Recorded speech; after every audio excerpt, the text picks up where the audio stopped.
Everyone has come here for one idea, that we're gonna dance. They know everyone's on drugs. You know, we're camped next to some 18-year-olds that were like, surely just really excited about taking drugs this weekend. What can we take? How much did you take? Obviously, in these sort of events, people take what they like to take.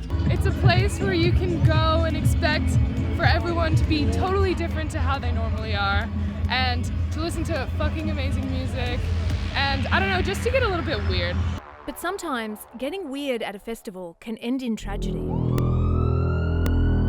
A woman has died, another is in an induced drugs. 19-year-old Georgina Barter died after taking 1.5 pills at the Harbour Life Music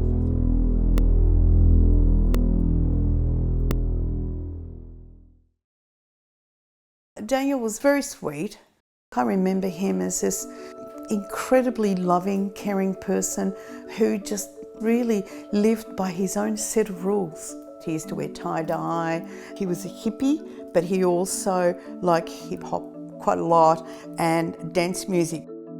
He took party drugs when he went out on raves, and that wasn't every weekend, it was just whenever these dance parties were on. I never had any concerns about him going to any of the festivals because as far as where I was concerned, Daniel was very well educated. He knew very well what he was taking. Never in my wildest dreams would I've ever thought anything would have happened to him, never. In 2012, Daniel Buchanti and his mates went to Rainbow Serpent Festival in regional Victoria. On the second night, Daniel took acid. Daniel called me and he said to me, Mum, come and get me. I've taken something I've never taken before. You need to come and get me. Then he became very psychotic. He said, tell me something about myself so that I know that I've called my mother. You sure you're my mother? Yes, of course, Daniel, of course. Okay. And he hung up. About an hour later, I called him and I said, Dan, are you all right? Yeah, I'm fine. I said, how can you be all right? I'm fine, I'm as good as gold. Adriana thinks her son tried to ease the bad acid trip with a cocktail of other drugs. A few hours later, Daniel was found dead in his tent. When I hear about another death that happens at a festival, you relive it all over again. It's like having a toothache permanently.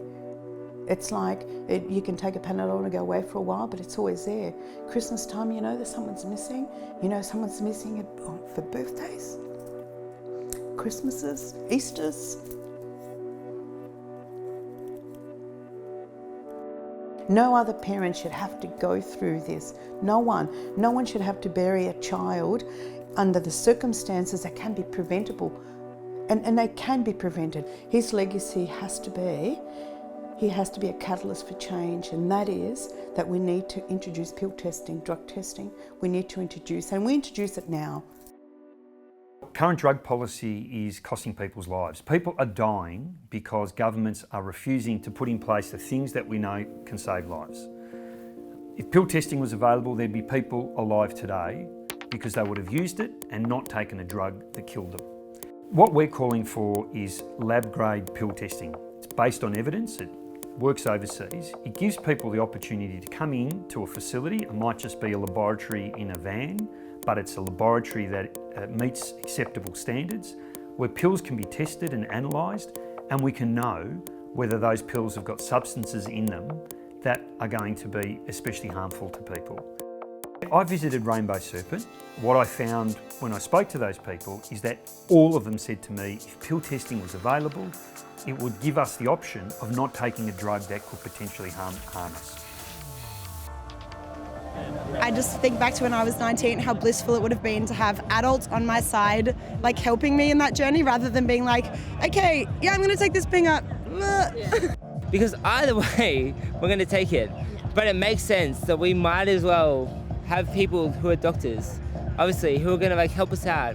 I just think it's a good idea because at least people know what they're taking and they have a choice between taking it or not. We know that there are a lot of young Australians who are interested in pill testing. We know that because sales of DIY pill testing have gone up 1,000% over the last 2 years. Dr. Caldecott is an emergency medicine specialist and has been leading the charge for pill testing in Australia for more than 15 years. He says festival volunteers with DIY test kits won't be enough. What's needed is state-of-the-art equipment that gives quick and accurate results. We have all the equipment that we need, and we're ready to go this weekend should anybody want us. Pill testing, it sounds like a very good idea, but it does have a lot of complexities underlying the basic premise. Andrew Leby is a forensic toxicologist at a commercial laboratory. If pill testing becomes government policy, he says his firm has the expertise to implement it. But even though he could stand to benefit, Andrew doesn't think pill testing will work. We can do it quite fast and quite easily on site, but not very accurately. It's highly unlikely to pick up some of the newer drugs and some contaminants, and it's also just as likely to get the test entirely wrong and tell you that something's present when it's not, or tell you that nothing is there when it is. For truly accurate results, Andrew says the drugs need to be tested in a central laboratory with complex equipment that won't work in a festival setting. It couldn't be done. Physically, this equipment is not going to work outside of a temperature-controlled laboratory like this one. There are a host of new drugs, more than 100 that are being reported in the scientific literature every year, more than a couple a week. Never before seen by science. In some cases, these drugs are being detected at post-mortem. We didn't know they existed until they'd already caused fatalities. And the detection methods that we have are not keeping up with the rate of new drugs, even in sophisticated laboratories, let alone pill testing. Well, dozens of Melbourne festival goers remain in hospital after a mass overdose over the weekend. In January, 3 people died after taking a bad batch of MDMA. At the time, the Greens and advocates said the deaths could have been avoided if pill testing was available. Forensic testing revealed that the drugs did contain small amounts of MDMA, but mostly the pills contained a much more dangerous compound called embomy. Which begs the question, if they were mostly embomy, why even bother to put MDMA in them at all? There's anecdotal stories that the reason that it contains both is because the original product was coming from Spain, where pill testing does exist in some forms. The danger of something like that is that we can introduce a pill testing regime. Within weeks, people will be manipulating their products to respond to whatever pill testing regime is in place. But Dr. Caldecott believes his equipment could have picked up the dangerous substance and have prevented those deaths. Of course. We're not reinventing the wheel here. This has been done everywhere else. This is something that has been going on for a decade in Europe. Pill testing happens in several European countries, where independent organisations, not the government, test at nightclubs and festivals. But they operate in a legal grey area, and many still rely on simple do-it-yourself testing kits. But in the Netherlands, the government has centres where pill poppers can get their drugs lab tested before taking them to a festival. It's difficult to see that working in the context of an Australian environment. Certainly, there's a lot of legal challenges here that would need to be put in place. There's mundane issues like insurance, for example. What happens if that laboratory gets it wrong? Can they be sued, subsequently if there's a death?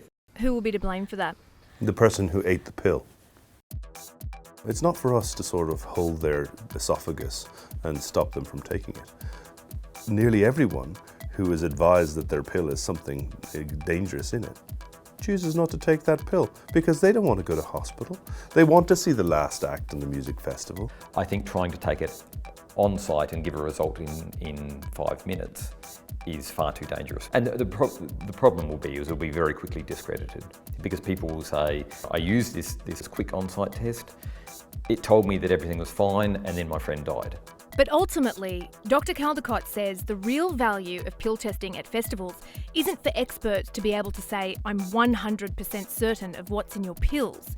It's about creating an opportunity for them to tell young drug takers, I don't know exactly what's in your pills. Do you still want to take them?